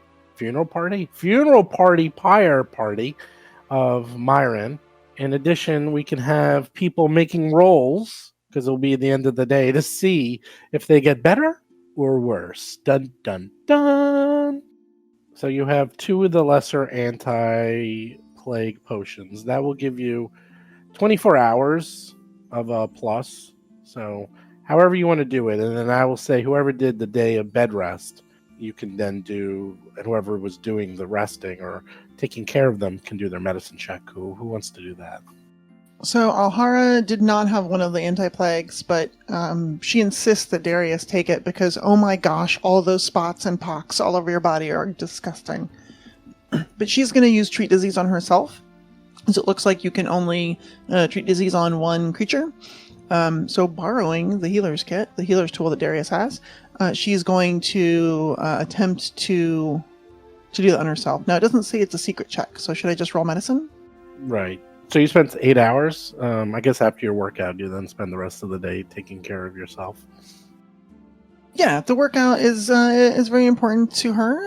But other than that, the rest of the day she's taking it easy. She's taking care of herself, keeping herself clean and cool. Clean. Forever unclean. Sure, go right ahead and make that check. All right, I rolled a lousy 4 for an 8. You do not succeed at treating yourself for disease. That's fantastic. Well, you got the bad roll out of the way. So Bad roll. So now I need the fort save, now right? you need the fort save to see if the filth fever gets better or worse. Oh boy. Big money, no whammies. 7 for a total of 12. Well, here's where it gets interesting. I'll say everyone has a hero point, right? So you can reroll. Oh that. yeah, I spend that. Okay. Mm-hmm. Yeah, I do that. I was Mm-hmm. thinking of that. You're gonna probably do that. Even worse. Oh my gosh, worse. 9. Yeah. You go to stage 3. You are sickened 1 and slowed 1. Oh my gosh. That You're sounds like having the a bad worst. time. Yeah, that Welcome to the party, pal. that's Yeah. pretty bad actually, because there's only a couple stages past this and then death. Mm-hmm. Oh, you can die from this? Oh God, yes. Darius, what are you gonna do? The same. I'll take that potion that I Okay. was given by Atron. Okay. Does that give me plus? Does that stack with the rest or no? Well, you need to actually. She took your healer's kit, so you don't have a healer's kit, so you can't treat yourself What? for the day. We're in the figured- same room, right? We're in the same room. Yeah, we're sharing it. I thought I took your healer's kit. Oh. Could you have bought me a healer's kit then? Could we have bought an extra healer's kit if that was an issue? I got plenty of gold. I don't need it. Yeah, we didn't. I don't know that we realized we couldn't share one. I mean, you can. Ooh, healer's tools are expensive. They're 5 gold. Damn. I mean, that's how much I just made. Yeah. So It's up to you. I Yeah. mean, it's it's up to you. If you want to buy one, you can. If you want to share it, you can. But obviously, in combat, it's something you probably want to have available. Of Yeah, course. it was on In my combat, to-do I have list. it. Right. Yeah, it was on my to-do list to like buy one for myself anyway. So if now is the time that happens, Okay. then I'm. So we'll give you a healer's kit. So now you each have one. Okay. Healers. All right. So Darius and I can share the new one, I guess. Well, Darius had one, so now you each have one. All right. Okay, so first do your medicine check against the disease DC, and I will tell you if you succeed or not. So, does taking the potion help with that at all? Item bonus. Item like if it doesn't stack or if it's either or, I won't take it. If No, it is resting- an item bonus, and treat disease is a circumstance bonus. Excellent. The So- question is resting a circumstance bonus also? That's the question. Resting only affects hit points. Treat disease is an action that you have to do in downtime. The long-term rest only affects hit points, and it's not the same thing. Okay. So So- if you drink it and you succeed at this, you get a +4 or more. Okay. But for a certain number of rolls, the potion only works against one roll. The first roll. I think Oh. that's backwards. I think the potion lasts for 24 hours, and treat disease is against your next roll. Right. Oh, okay. Sorry. Yeah, the anti-plague lasts for 24 hours. Plus 2. So that's always going to be there for the next 24 hours. Correct. Yep. I made a mistake. Sorry. That's okay. So medicine check. All right, Go right medicine check, hold ahead. on. Here we go. Hey, 17 plus what? 17 I against. failed. It's the goblin pox. You fail. Holy Yes, cow! you 17 fail. fails. So you do not manage to treat the diseases. This goblin pox is Brother, you're in dynamite. trouble. Mm, Yeah, it's really, really, really hard to get rid of. So you're not going to be able to treat yourself with that. and the potion only added 2? However, Because I Wait, forgot you're sickened, so you get a -1 to all your rolls saving too. throw. It's even worse. Oh, I don't get a save until I The treat potion the disease. will add 2. I think you're about to do your when- save. when you try to actually save against it. You get the Okay. save at the end of the duration. So since you got bit in the middle of the night, you're essentially making your saving At the end of throw the day. at 3 in the morning. Yeah. Yeah. I'm just doing it now, so for fun. So give me a fort save. I presume you're drinking the potion. I am.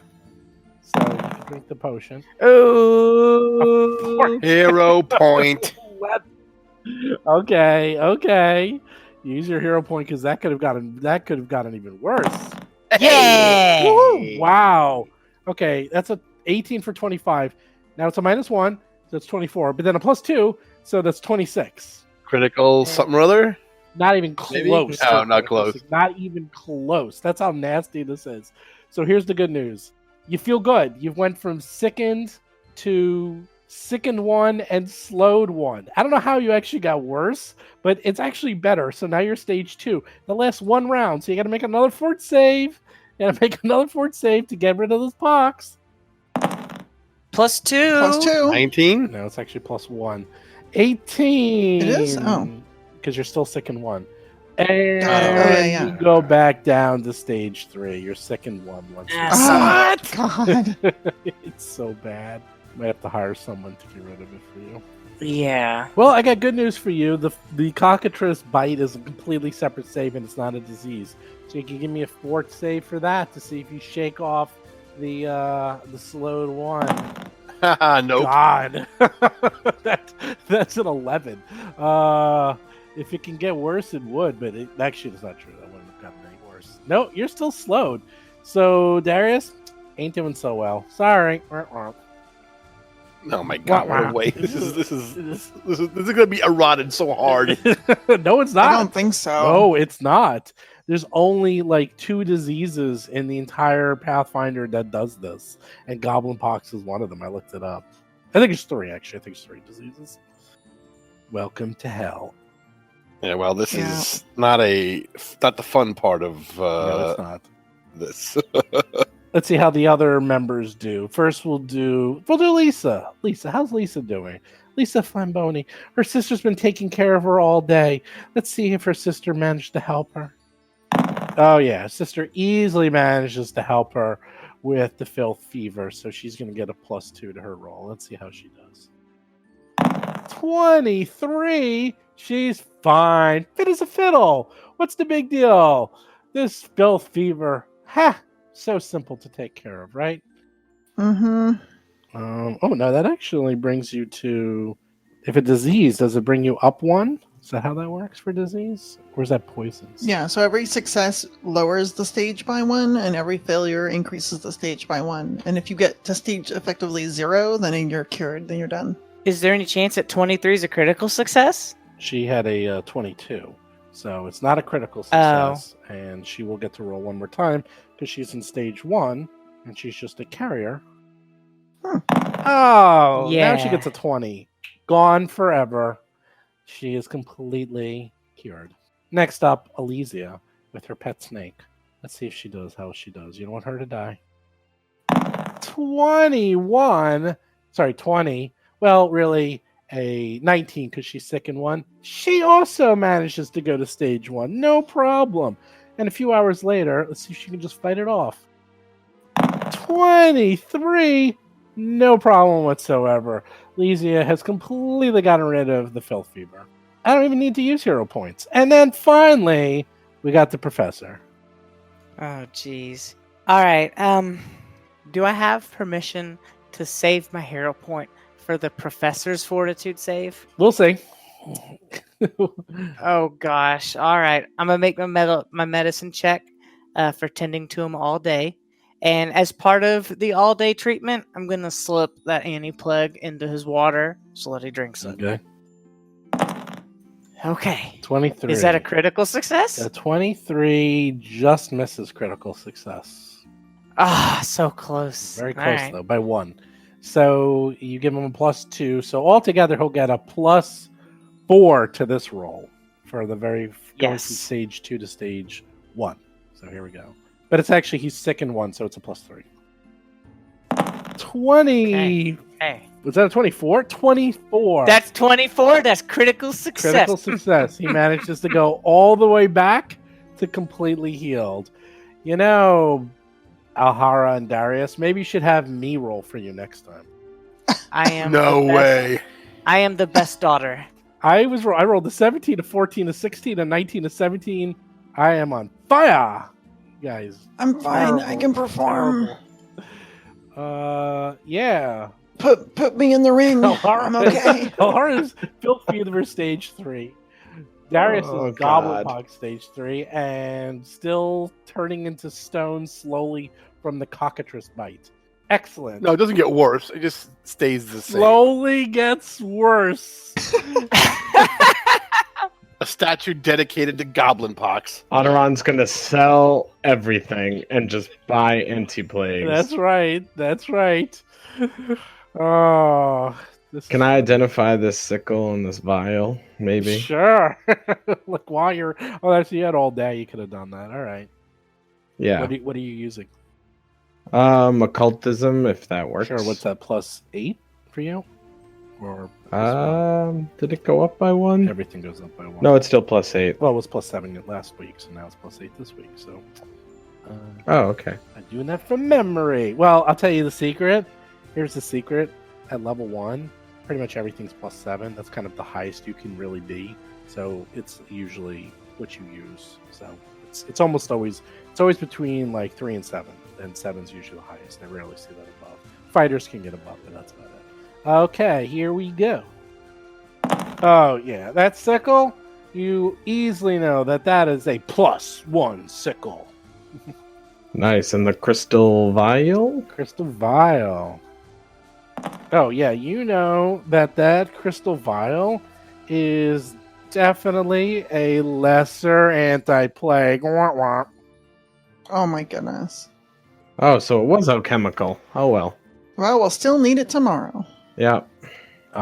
That's it in terms of things you didn't ID via magic, by the way. So Yeah. Yeah.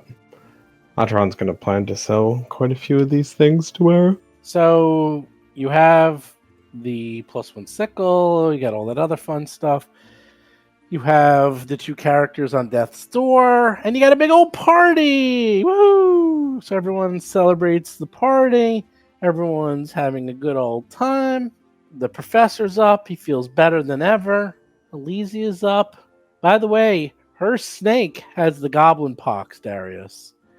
What? What? Yes, that's what her snake has. And here's the funny Great. part is, her snake is totally fine. Her snake fought off that goblin pox, no problem whatsoever. Mm-hmm. Otteron wouldn't really be celebrating, would be checking in on everyone that they knew were sick, including Darius and Alhara. Oh, I'll be at the party. Right, but Otteron won't really be partying. They'll be checking in Oh, on that's fine. everyone there. Hap wants to sulk, but she knows that Uncle Myron would have wanted everyone to have a good time, so she does her best to have a good time. Everyone's having a good time. You are circus folk after all. And although it's sad that he died, everyone's very happy that you were able to find the person responsible. And in fact, in a sort of weird ritual, people are passing around the hat and are putting it on their head and doing funny things with her rat hat. And people are having a good old time. Does anyone want to say anything? I'll go first. I'll forever be thankful to Myron for giving myself and my brother a chance to perform in the big ring. I feel like he was one of the people that changed our lives forever and changed our lives for good. And for that, I will always be thankful. To Myron. To Myron. To Myron. Everyone's like, to Myron, and To half Myron. of them lift up a tankard of mead, and the other half of them lift up a piece of pie and shove it into their face. And with that, the pyre is lit, and it goes up in a huge bonfire, and people are even taking marshmallows and small pieces of meat and cooking it over the fire, which is strange, but not unheard of, as you are celebrating and having a party. And it's the way of the circus folk to always try to see the good side of things, although everyone's going to miss Myron, and everyone loved him, and he's done so much for the circus. It was unfortunate that he was killed during his it was unfortunate that he was killed by this crazy woman. But it's a dangerous world out there, and at least he's going out in a blaze of glory, in a party, in a way that he would have celebrated. And on top of that, everyone also feels, after doing a perfect show, that maybe Myron was looking down on them and gave him a little bit of luck. That's sweet. I'm gonna ask Dad to approach the fire with me because I want to, pay my respects, and I don't want to do it alone. And then I'm gonna walk up to the pyre. I'm gonna walk up to the burning body, and I'm gonna pull like a little brass pin off of my lapel, and it's a little bird. It's a little trinket that Uncle Myron got me a long time ago when I was still just a little bitty kiddo, and I'm gonna put it in the pyre with him. And I'm gonna cry. I'm gonna cry a lot, but I'm gonna try not to. But I am gonna cry a lot. Darius will come up and comfort you a little and put his hand on your shoulder and give you a little hug. I give you a big hug and then cry even more, and I can't control it anymore. He just hugs and kneels and lets you cry right onto his goblin pox-ridden shoulder. Oh yeah, I'm gonna step back a little bit. Thanks, Darius. I won't bite you, I promise. It's fine. Darius will pay his respects by simply saying, "Your name is Thunder, and I promise, in this circus, I will bring the thunder." And he walks away. So during this party, you see a figure approach from the north, and he's holding his hat in his hand. And you look up and you recognize that it's the mayor of the town. And he sort of signals and says, Is this a good time for me? Do you mind if I approach? Looks like you're having a party of some sort. I don't want to. Oh, please come over. I'm gonna wipe tears away. We're having a celebration. Come eat some pie. Says, so nice of you. Thank you. And he takes some of the pie, and he takes off his hat, and he's holding it before him in both hands, and he says, thank you so much for agreeing to see me. My name is Jay Aber, and I'm the mayor of this town. If you don't know, I saw your show last night, and it was spectacular. And he's like talking to everyone, not just you as a group, but the whole circus, and everyone brings up a cheer hearing how great it was. And he says, yes, I was so excited that you brought your show and you entertained the folks of Aberton. We really needed something like that with everything that's going on. And that's why I'm here. I heard this morning that you and your people were attacked by someone for Aberton. Is that true? Yes, a druidic woman. Perhaps not from your town, but from your nearby environs. Oh. She was going on about trouble with nature and the farmers destroying the land. I don't know. She seemed to be raving. She wore a rat hood. He like thinks about it for a second. He's like, that explains a lot, because since before you even showed up, I'm sorry to say that you got caught up on this, but we've been terrorized for weeks before you were even here, and that explains it. Maybe it was her behind all this mischief and terrorism that's been going on in our town for weeks. She seemed tormented and convinced there was a great danger to the land and that it was dying. Unfortunately, as foolish in her actions as she may be, druids are connected to the land, so perhaps she knows something, and thus we should investigate further when we are ready. Do you have anything from her? Any identifying equipment? Perhaps I could figure out who she was or where she came from. Here's this rat hat. A hood that looked like a screaming rat. Yes, are those common inhabitants? No. Did she have any identifying marks? Do you have any of her equipment, bags? What about this backpack? And a Stash? I'll sickle. show the backpack with the green patch on it. He looks at it and he says, "Oh, are you sure this is hers?" No, but we found it Not in the sure. woods. She had this sickle. She used it on me a few times. He's looking at all this. He goes, "That bag, that has the symbol of Gozera on it." And he thinks for a second. Oh no. Can it be? Oh no. Was she from the Hermitage of Blessed Lightning? I don't see how anyone from our town would be involved in such villainy. And I can't believe that anyone at the Hermitage would be so either. The hermits, they're kind, humble, pious folk. They're dedicated to Gozera.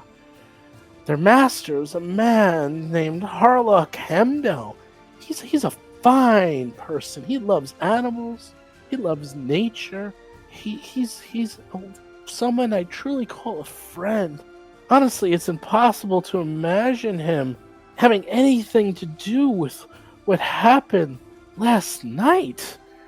Oh, and he seems all perturbed by this. He's like kind of racking his brains, like crumbling his hat in his hands as he's talking about this. Unfortunately, there is magic that corrupts the mind and the emotional state of others. That might be the culprit. Perhaps it was not intentional.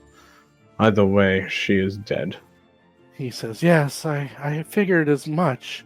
I doubt she had much of a chance against such fine folks as yourself after the show you put on last night. I'm surprised she even bothered to challenge you."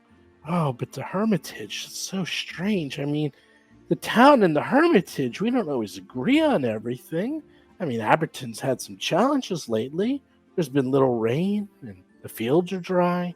The heat has withered the plants, and we got a cold snap that froze what survived, and the winds pulled up what's left in the topsoil into dust storms. And many of our wells have dried up, and the streams, I've never seen them so low.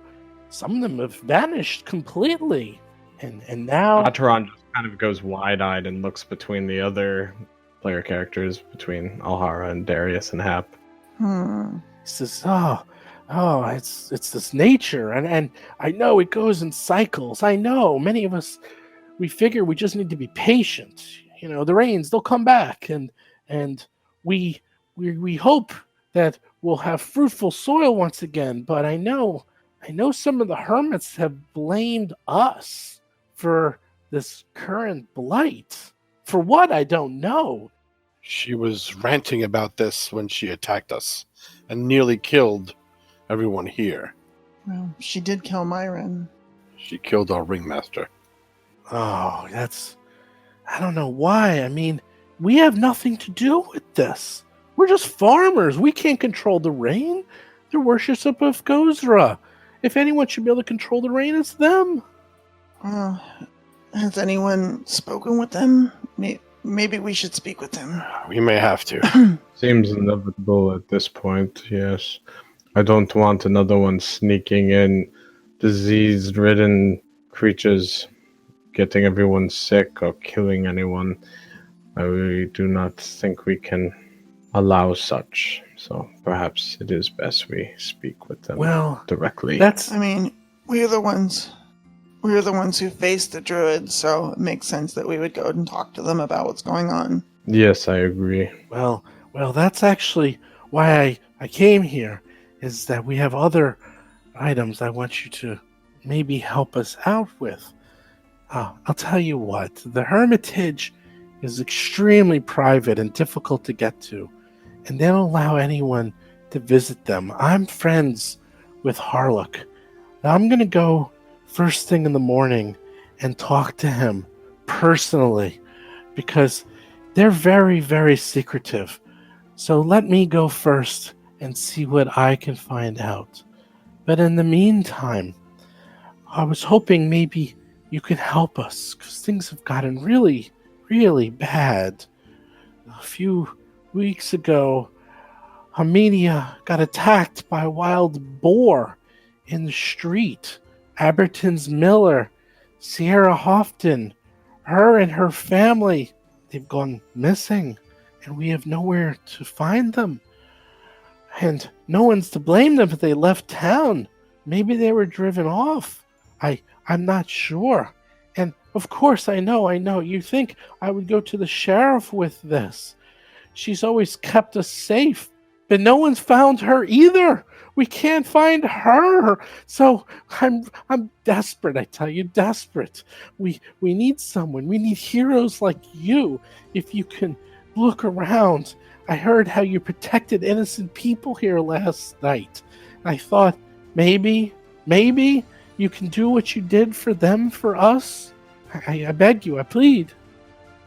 It would be my pleasure to help you, but we have, at least my sister and I and a couple of us here, were attacked by that druid and made sick.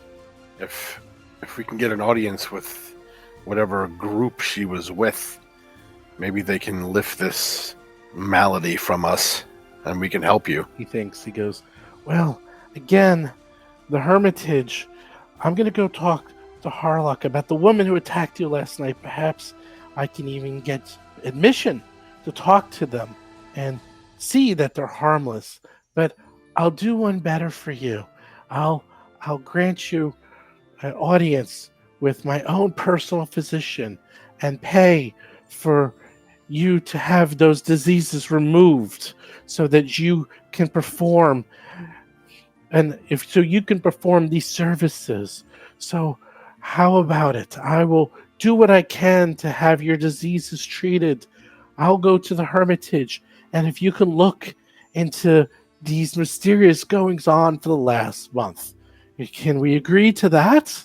Hap will step forward out of nowhere. We'll do it. If it means carrying Big Brother and Big Sister, we'll do it. Sounds fair. Very fair. Thank you for your kind offer.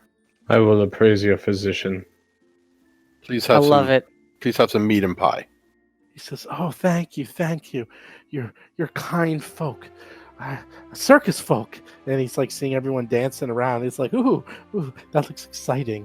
It's like, sort of leans over to Hap. He says, I've always wanted to know how to juggle.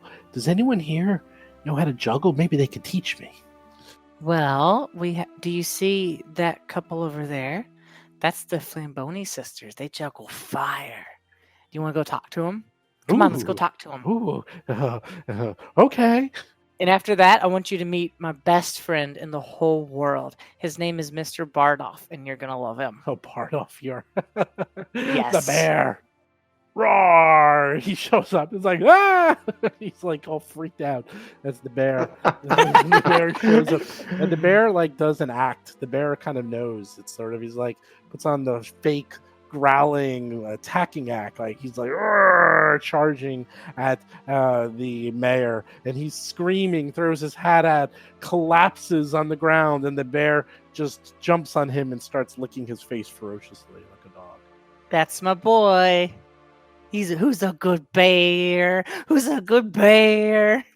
I give him pets and just rub his ears, and I just love him so much. Yeah, he's both horrified and delighted at the same time that the bear wasn't eating him. And he's like, I didn't see him in the show last night. Yeah, Mr. Bardoff wasn't feeling so good, so he stayed in his cart. So with this, the professor hears all this, of course, and calls you all over. He sort of motions you four to him. We go to him. Yeah, totally. Walk over, still with a slight distrusting look, but I walk over. So I heard all of that, and I have an idea. What I'm going to do is I'll send the members of the sideshow of Everyday Marvels out into Aberton, perhaps to gather some information and spread word about your heroic defense of the circus and heroic deeds. Perhaps we can find out a little bit about these mysterious goings-ons. That's a good idea. Yeah, it sounds reasonable. And just as a little side note, for those of you who don't know, the professor no longer is a performer or a showman in the circus, mostly because he has a weaker voice now and he's older. So instead, he headlines the sideshow. But unlike normal sideshows that are in most circuses of like sort of freaks of nature and sort of oddities, his is the sideshow of everyday marvels, featuring the Bearded Man, a 6-foot-tall, broad-shouldered man with long brown hair, a full beard, and a thick mustache that thoroughly obscures his features. He's famous for having a beard. That's right, a really magnificent beard. It is a magnificent beard. He's also very skilled at portraying accents and mannerisms from all across the world. The professor claims that the Bearded Man is an exact double of a significant political figure who must conceal his identity and live on the run. Assassins want to kill him, and rival agents want to kidnap him for their own nefarious purposes. And he always tells different stories of the Bearded Man's narrow escapes, but he never confirms exactly who he supposedly looks like. Next up is the tattooed woman, Thalia, with a middle-aged woman who is bald, fit, and covered in complex tattoos. Most noticeably, she has a rock that spreads across her back and several resembling gemstones. She normally wears a simple cloak with a hood, revealing each of her tattoos before explaining what the illustration represents. She loves to show off her tattoos and always gives witty stories, each with morals about caring for the earth, revering ancestors, and other aspects of Santori spiritualism. She uses her time in the circus both to entertain as well as enlighten those. Next up, we have Hesper Metajax, the unconjoined twins. They're identical twin sisters in their 30s. And they spin elaborate tales how they were separated at birth and never knew the other existed until very recently when they met by chance at the circus. They talk about incredibly parallel stories of their lives, of bizarre coincidence. One married a miller named Smith, while the other married a smith named Miller. Each was cursed by a different witch on their wedding day. One sister for not inviting the witch to the wedding, and the other for disturbing the witch for too many invitations to their wedding. Both have 4 children. One had an eldest child drowned, but the other youngest child died of thirst in the desert. And so forth and so forth. The strange coincidences never seem to stop. And when they talk, completing each other's sentences continuously. And finally, the most popular attraction by far is Chubby, the dog-faced dog, a large male beagle that was just a puppy when he was subject of the awakened animal ritual that gave him human intelligence and the ability to speak common. Chubby is amazing. Chubby is offended by the idea that he might, quote, belong to anyone. He's looking at you, Hap. No, you're my buddy. Who's my big buddy? He's like, please, Hap. And he speaks like with an English accent, all dignified. You know that I am not your possession. I have my own being with my own free will. Please do not dignify me as a dog. That's right. And who's a good boy too? And who's a good boy? Who my buddy? Who like the ear scratch? And I'm scratch his ears. Who like the ear scratch? Yes, that's right. I know Chubby like the ear scratch. I do enjoy the ear scratch. This kind of thing. Oh, Hap, that's not fair. You know I enjoy the ear scratch. Of course I know what my good buddy likes. According to the professor's outlandish tales, Chubby has traveled the world, survived uncounted amazing adventures, dined with heroes, villains, religious leaders, and monarchs. He doesn't dispute anything the professor claims, and he just says being a dog does have its advantages. So that is the sideshow, and they will be able to go into town and quite quickly, elegantly, and surreptitiously find out clues and information about this whereabouts and report back to you tomorrow. All right, cool. All right. I can't wait to hear what happens next. And then both of you can go into town and maybe, just maybe, get healed. Let's see, how does treat disease work, shall we? Oh God, yeah. I hope so. I'm so worried about you two. I want to sell stuff, Me too. which I mean I can do between sessions too, I guess. So, yeah, the skill treat disease No, the spell. as a downtime. The spell. Oh, the spell. Remove disease, that's it. Yep. Remove disease is a 3rd level spell, divine or primal. Takes 10 minutes to cast. Affects only one creature. The healing magic purges disease from a creature's body. You may attempt to counteract one disease afflicting the target. So you make a counteract check against the DC of the disease. Damn. Well, 5th level caster has a better chance than the 4th level Goblin Pox caster, so...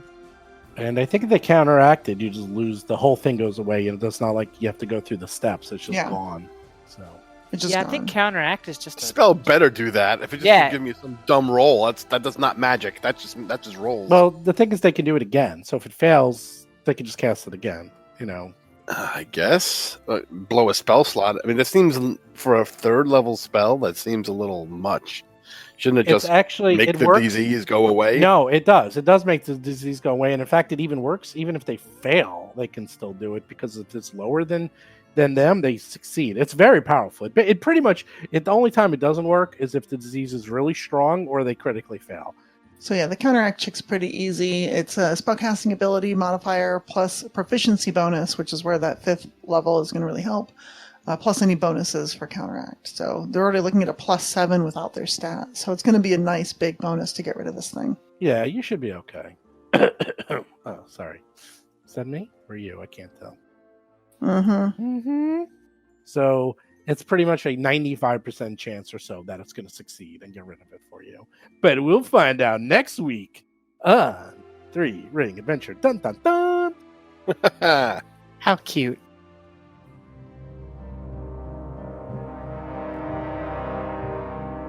You've been listening to Roll for Combat 3 Ring Adventure, a Pathfinder actual play podcast. If you have a question or comment for the show, please visit us at rollforcombat.com. You can also find us and play various games on our Discord channel at discord.rollforcombat.com.